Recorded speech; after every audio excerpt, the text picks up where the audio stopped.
Exercise 13.2 का question number 12 से start करेंगे। सारे क्वेश्चन इंपॉर्टेंट होते हैं, इसलिए सभी क्वेश्चंस को हल करेंगे। ध्यान से आप समझते जाएं और करते जाएं। एक पासे को 3 बार उछाला जाता है तो कम से कम एक बार विषम संख्या प्राप्त होने की प्रायिकता ज्ञात कीजिए। देखिए, पासे को उछालने पर जो सैंपल स्पेस आता है, प्रतिदर्श समष्टि जो आती है पासे का एस, थोड़ा शॉर्ट फॉर्म में लिख रहा हूं, 1 2 3 4 5 6 आता है। अब इनमें से सम संख्या कितनी है, तो देखिए सम संख्याएं चेक कर लेंगे एक बार कितनी है। 2 है, 4 है और 6 है, कुल मिलाकर 3 है। ठीक है, इसलिए सम संख्या यदि हम एक पासे को उछालते हैं और एक बार में, केवल एक बार की बात हो रही है, एक बार पासे को उछालने पर सम संख्या की प्रायिकता क्या होगी, देखिए जरा। कितने नंबर्स हैं टोटल? प्राइम ये जो सम संख्याएं हैं वो कितने हैं? 3 है। टोटल कितने हैं? 6 हैं। जो सैंपल स्पेस है वो 6 है। तो आगे 1/2 ये आया है एक बार सम संख्या निकालने की। लेकिन कितनी बार हुए हैं? पासे को उछाला गया है 3 बार, तो पासे को 3 बार उछालने पर सम संख्या आने की प्रायिकता, केवल सम निकाल लें फिलहाल, क्योंकि विषम इसके बाद निकालेंगे। सम संख्या आने की प्रायिकता देखिए क्या होगी। एक बार में 1/2 आया है तो दूसरी बार में भी 1/2 और तीसरी बार में भी 1/2 ही आएगा। तीनों का मल्टीपल करेंगे तो 1/8 आ जाएगा। ठीक है, अब इसके बाद हमें लाना है विषम संख्या का। पूछा इसने कम से कम एक बार विषम संख्या, तो लिखो कम से कम एक बार विषम संख्या प्राप्त होने की प्रायिकता, प्राप्त होने की प्रायिकता। तो देखिए क्या आएगी, एक में से ये घट जाएगा, जो सम होने की आ रही है, तीनों उछालों पर जो सम होने की प्रायिकता आ रही है 1/8, वो एक में से घट जाएगा। इस प्रकार से जो आपका आंसर बनेगा उससे 1/8 बन जाएगा। तो बहुत आसान सा सवाल है, कोई इसमें दिक्कत आपको नहीं होगी। ठीक है, नेक्स्ट क्वेश्चन।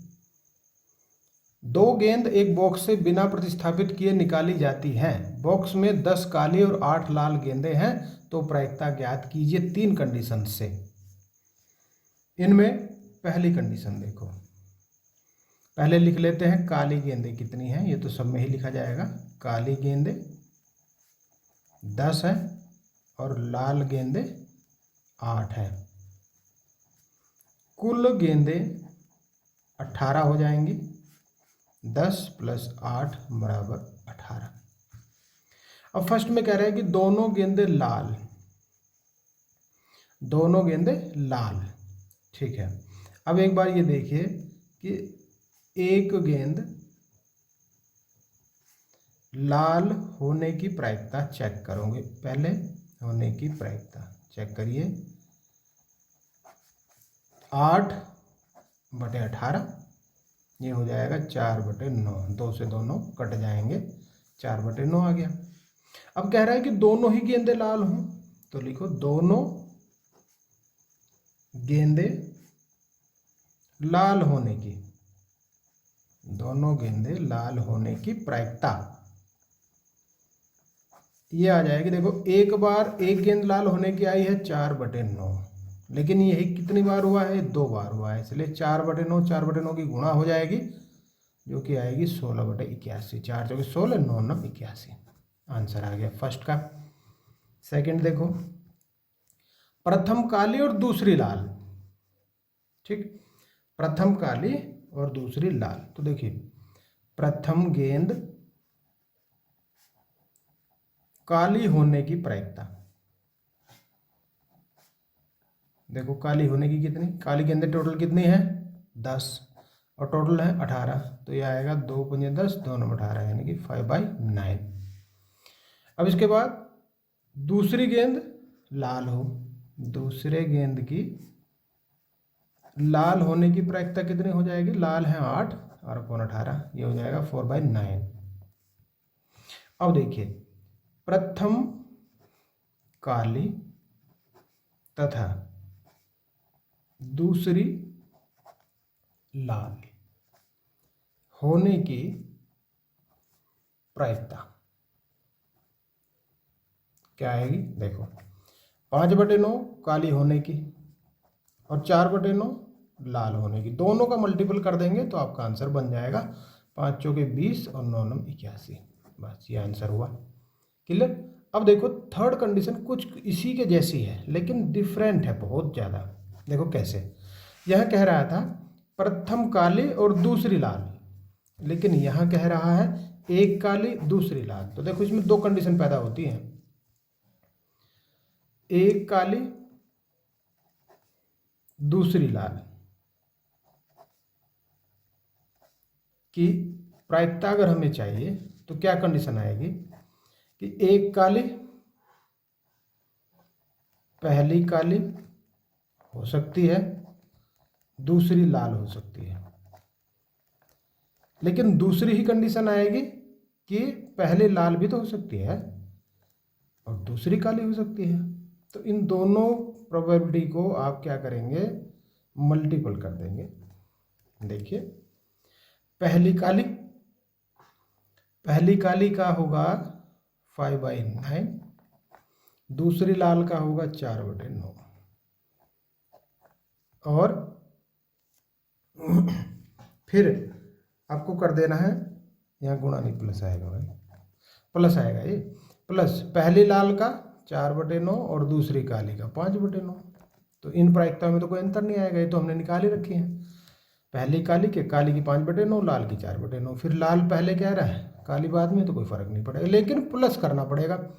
5 चौके 20/81 प्लस 20/81, ये आ जाएगा 40/81। तो देखो दोनों के आंसर में कितना अंतर आ गया। वहाँ जहाँ 20/81 था, यहाँ 40/81 आ गया। इतना ही कहने से देखो, प्रथम काली और दूसरी लाल, एक काली और दूसरी, प्रथम और एक में अंतर आ गया यहाँ। ठीक है, तो बस ये चीज़ समझनी थी आपको कि जब भी एक काली और दूसरी लाल कहेगा, इसका मतलब पहली काली दूसरी लाल अथवा पहली लाल दूसरी काली हो सकती है, और दोनों प्रोबेबिलिटी को आप जोड़ देंगे। Right, next question, question number 14। देखिए, एक विशेष समस्या को ए और बी द्वारा स्वतंत्र रूप से हल करने की प्रायिकताएं दी हैं। एक पी ए दिया है 1/2 और पी बी दिया है 1/3। ठीक है, यदि दोनों स्वतंत्र रूप से समस्या हल करने का प्रयास करते हैं, स्वतंत्र रूप से करते हैं, ये भी दे रखा है, इसका मतलब ए और बी स्वतंत्र घटनाएं हैं, और जब दोनों स्वतंत्र घटनाएं हैं तब पी ए इंटरसेक्शन बी आप निकाल सकते हैं, पी ए और पी बी का मल्टीपल करके। 1/2 इंटू 1/3, ये आ जाएगा 1/6। ठीक है, ये चीज़ हो गई। अब कह रहा है कि समस्या हल हो जाती है, इसकी क्या प्रायिकता है? समस्या हल करने का प्रयास करते हैं तो प्रायिकता ज्ञात करो कि समस्या हल हो जाती है। फर्स्ट में देखो जरा, समस्या हल हो जाती है, इसका मतलब ये हुआ कि भाई या तो ए कर देगा और या बी कर देगा, ए कर देगा या बी कर देगा, समस्या हल हो ही जाएगी। बस ये चीज़ समझो कि ये मैंने क्यों लिखा, ए या बी, तो यह हो जाएगा पी ए पी बी का sum minus P A intersection B, तो ये हो जाएगा पी ए 1/2 पी बी 1/3, और इसमें से 1/6 माइनस कर दोगे तो ये आ जाएगा 6 एलसीएम 3 2 1, 3 2 5 में से गया 4/6, 2 से 1 कट जाएगा, 2 दूनी 4, 2 3 6, 2/3 आपका फर्स्ट का आंसर बन जाएगा। क्लियर? बहुत आसान है ना, बस ये चीज़ समझनी थी, ए या बी, समस्या हल होनी है, चाहे तो ए कर दे या बी कर दे। सेकंड, फिर कह रहा है कि उनमें से तथ्यतः कोई एक समस्या हल कर लेता है। देखो क्या बोला, उनमें से तथ्यतः कोई एक समस्या हल कर लेता है। कौन सा कर लेता है पता नहीं। तो देखिए ऐसे हो सकता है कि भाई ए कर सकता है, बी नहीं कर सकता, या बी कर सकता है, ए नहीं कर सकता, लेकिन फाइनली इनमें से एक तो जरूर कर लेगा, तब जाके आपका आंसर ये बन जाएगा। देखो पी ए, तो पी ए ही रहने देता हूँ एक मिनट। पी बी डैश को हम लिख सकते हैं 1 माइनस पी बी। ये जो डैश लगाया है इसको कहीं कहीं आप ऐसे भी पढ़ सकते हैं, बार भी कह सकते हैं। तो ये हुआ plus P B into 1 minus P A. सारी वैल्यू भरो। पी ए की वैल्यू है 1/2 इंटू 1 माइनस 1/3। पी बी की वैल्यू 1/3 इंटू 1 माइनस 1/2 कर दो इसको भी। 1/2 इंटू ये बचे 2/3 प्लस 1/3 इंटू ये बचा 1/2। तो उसे 2 गया, ये आया 1 कहो ना 2/6 आ गया, और ये 1/6 आ गया, तो ये 3/6 हो जाएगा, जिसका आंसर आ गया 1/2। काटो मत इसको, ठीक रहेगा ऐसे ही ना, सरल करने में आसानी रहेगी। काट के भी करेंगे तो आंसर तब भी यही आएगा। ओके, तो देखिए ये चीज़ समझ ली थी इसमें कि ए कर सकता है, बी नहीं कर सकता, बी कर सकता है, ए नहीं कर सकता। हो गया, ठीक है, समझ में आ गया। Good, next question.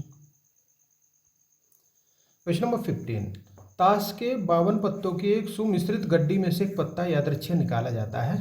निम्नलिखित में से किन दशाओं में घटनाएं ई और एफ स्वतंत्र हैं? पहला खंड मैंने यहाँ लिख दिया है। ई निकाला गया पत्ता हुक्म का है।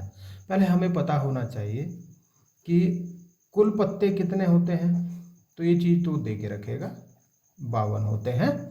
फिर कह रहा है हुक्म के पत्ते, तो पहले हुक्म के पत्ते पता होने चाहिए। हुक्म के पत्ते होते हैं 13। तो यहाँ से इसको हम घटना ई कह रहे हैं, ये ई है। इसका मतलब प्रोबेबिलिटी ऑफ ई क्या हो जाएगा, 13/52 बन जाएगा, यानी कि 1/4 हो जाएगा। ठीक, अब एफ पे आ जाते हैं। एफ कह रहा है कि इक्का, इक्के कितने होते हैं, इक्के होते हैं 4। ठीक, इसका मतलब पी एफ क्या बनेगा, 4/52 बनेगा, 1/13, 4 से कट जाएगा।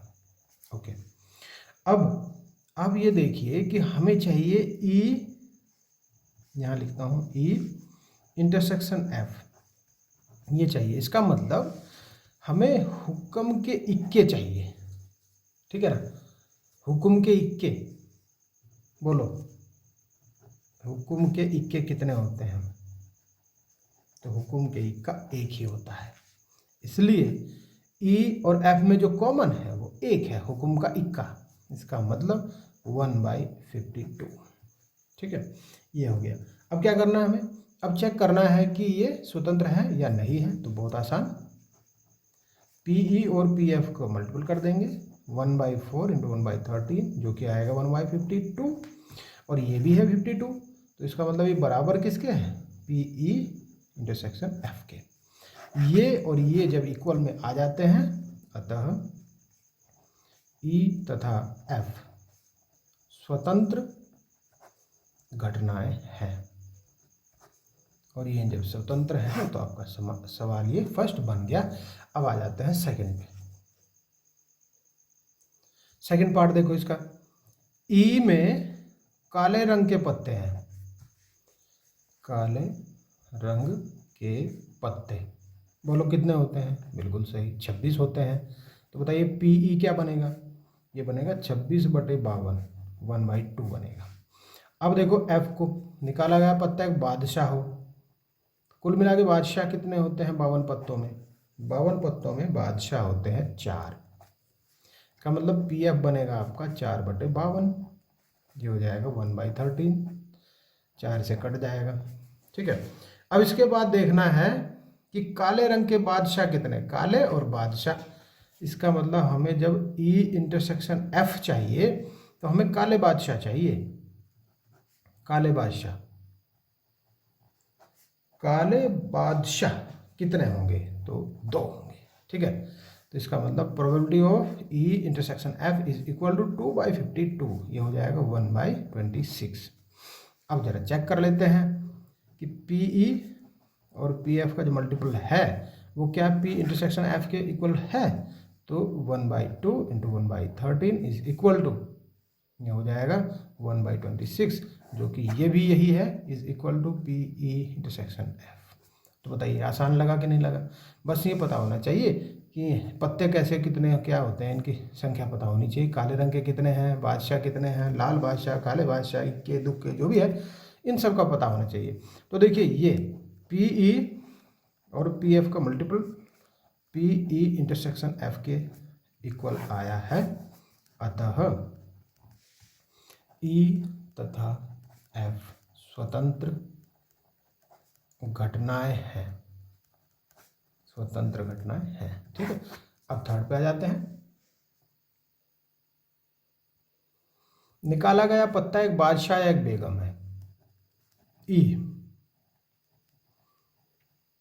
बादशाह और बेगम, या कह रहा है, इसका मतलब दोनों को हमें जोड़ना पड़ेगा। कितने हुए ये चेक करना है। बादशाह और बेगम, 4 बादशाह 4 बेगम, 8 हो गए। इसका मतलब पी ई आएगा 8/52, 4 से कट जाएगा, 2/13 आएगा। फिर एफ को देखो, निकाला गया पत्ता एक बेगम या एक गुलाम। बेगम कितने होते हैं और गुलाम कितने होते हैं? तो 4 ही बेगम 4 ही गुलाम, कुल मिला के 8 होते हैं। इसका मतलब probability of F is equal to 8/52 is also 2/13 आ गया। अब देखना है कि इनमें दोनों में कॉमन क्या है। तो कॉमन तो हमें बेगम नजर आ रही है, इसका मतलब ई इंटरसेक्शन एफ यहाँ 4 बेगम है। ये चीज पहचाननी है, इनमें 4 बेगम आ गई। इसका मतलब probability of E intersection F is equal to 4/52 is equal to 1/13।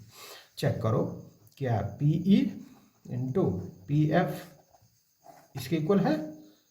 तो देखो यह है 2/13 into 2/13 is equal to 4/169 which is not equals to 1/13, क्योंकि ये आया है। ठीक है, इसका मतलब ये हुआ कि पी ई और पी एफ का जो मल्टीपल है is not equals to P of E intersection F. यदि ये कंडीशन आती है, अतः ई व एफ स्वतंत्र घटनाएं नहीं है। ठीक है, तो ये भी हो गया, थर्ड भी हो गया, समझ में भी आ गया बिल्कुल। नेक्स्ट पे आ जाते हैं। Question number 16। एक छात्रावास में 60% विद्यार्थी हिंदी का, 40% अंग्रेजी का और 20% दोनों बार पढ़ते हैं। एक छात्रा को यादृच्छिक चुना जाता है। 3 क्वेश्चन दिए हैं। तो देखिए जो हिंदी है, हिंदी वाला, इसको हम ऐसे मान सकते हैं कि हिंदी के लिए हम ऐसे कर सकते हैं 60%, इंग्लिश के लिए ई कर सकते हैं, हिंदी के लिए एच, इंग्लिश के लिए ई 40%, एंड दोनों का मतलब एच और E, H intersection E is equal to 20%। तो देखिए यहाँ से तीनों निकाल दो। पी एच क्या हो जाएगा 60/100, पी ई हो जाएगा 40/100 and P H intersection of E is equal to 20/100। ये आ गया 20 × 60, 20 × 3/5, पी ई आ गया 2/5 and this is equal to 1/5। 20 से कट जाएगा, 20 से भी कट जाएगा। तो ये तीनों आ गए, पी एच आ गया, पी ई आ गया और इंटरसेक्शन भी आ गया। ठीक है, अब पहली बात जरा इसकी पढ़ो, ये क्या कह रहा है कि प्रायिकता ज्ञात कीजिए कि वह न तो हिंदी और न ही अंग्रेजी पढ़ती है, ना हिंदी और ना अंग्रेजी। तो देखिए इसके लिए हमें डैश भी निकालने पड़ेंगे। पी एच डैश क्या होगा 1 - पी एच होगा, तो 1 - 3/5 इज इक्वल टू 2/5 आ जाएगा। और पी ई का भी डैश निकालना पड़ेगा, 1 - P E is equal to 1 - 2/5 is equal to 3/5। Dash निकाल दिया। अब देखिए एक चीज़ और निकाल के रख सकते हैं हम, पी एच यूनियन ई। देखो P H plus P E minus P H intersection of E equal to P H की वैल्यू 3/5 2/5 माइनस 1/5 इज इक्वल टू 3 2 5 में से गया 4/5। ठीक है, सारी वैल्यू आ गई। अब फर्स्ट ए को करो। इसमें कह रहा है कि ना तो हिंदी ना ही अंग्रेजी, और बीच में क्या लगाया, देखो और लगाया है। तो जब भी ये शब्द आप देखेंगे, ना तो हिंदी का मतलब है एच डैश, ना तो इंग्लिश का मतलब है ई डैश, और का मतलब है इंटरसेक्शन, इज इक्वल टू, ये हो जाएगा पी ऑफ एच यूनियन ई का डैश, जो कि आएगा 1 माइनस पी एच यूनियन ई, ये हो जाएगा। इसकी वैल्यू तो हमें पता है, निकाली भी तो इसीलिए थी ताकि इसकी ज़रूरत पड़ने वाली है, हम लगा सके वहाँ पे। ये आ गया 1/5, ये आ गया। अब इसके बाद क्या करें, इसके बाद करेंगे सेकंड देखो क्या कह रहा है कि यदि वह हिंदी का अखबार पढ़ती है तो उसके अंग्रेजी का अखबार भी पढ़ने वाली होने की प्रायिकता ज्ञात कीजिए। तो ये भी चेक करना है। इसका मतलब ये है कि यहाँ सप्रतिबंध प्रायिकता पूछ रहा है, कंडीशनल प्रोबेबिलिटी हमसे पूछी जा रही है कि हिंदी का तो पढ़ती है ना। देखो कैसे निकालेंगे। इसका मतलब वो हिंदी का तो पढ़ती है, क्या इंग्लिश का भी पढ़ती है? देखो ये मतलब हुआ इसका कि हिंदी का तो पढ़ती है कि इंग्लिश का भी पढ़ती है। तो देखो चेक करो, इसका आ जाएगा P E intersection H upon P H, ये सूत्र होता है। इसे मैं दोबारा लिख रहा हूँ, P E intersection H upon P H, ये होगा। इसका सूत्र रख दीजिए, ये तो हमने ज्ञात कर लिया है। ई एच ई एक ही बात होती है, कभी आप सोचो कि ई लिख दिया यहाँ एच, एक ही बात है, एच ई भी। तो 1/5 और पी एच है 3/5 इज इक्वल टू 5 से 5 गया 1/3 बचा, एक आ गया, ये बी आ गया। सी क्या कह रहा है, सी को भी पढ़ लेते हैं।